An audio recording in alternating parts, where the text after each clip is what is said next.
કેમ છો? મજામાં છો. આપણે ઉપર પેલા જ્યોતિબેન રહી છે ને, હા એ જ્યોતિબેનનો ફોન આવેલો હા કે તમારા મારો છોકરો તમારા થાય છોકરા છે ને હા એ એમ કે બહુ બીમાર છે, તકલીફમાં છે હા અને ઘરમાં બહુ તકલીફ પડી ગઈ. તો મેં કીધું આજે ટાઈમ હતો તો આવી ગયો. એટલે શું થયું છે એમને? એમને છે ને ખાલી એનું બધું શરીર સૂજી ગયેલું છે અને એનાથી કંઈ સારું નથી થતું એ.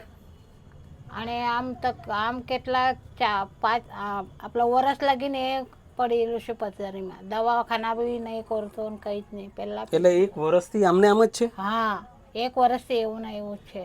એટલે 1 વર્ષથી મતલબમાં કોમામાં છે? 1 વર્ષથી? હા, 1 વર્ષથી કોમામાં છે.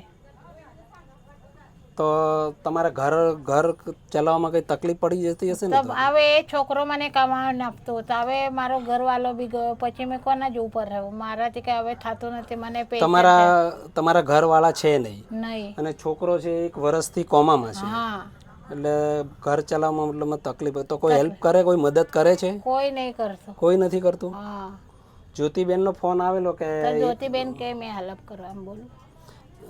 જ્યોતિબેને મને કીધું કે આવી રીતે 1 વર્ષથી કોમામાં છે, ઘરમાં કોઈ કમાવાળું નથી ને બહુ તકલીફ પડી જાય છે, તો તમે બને ને એટલી જલ્દી આવી જાવ તો સારું. તો મેં કીધું આજે ટાઈમ હતો ને તો આવી ગયો. કંઈ નહીં, અમારાથી જેટલી થાય ને એટલી અમે હેલ્પ કરીએ છીએ અને એવું લાગે તો નેક્સ્ટ ટાઈમ અમે પાછા આવશું.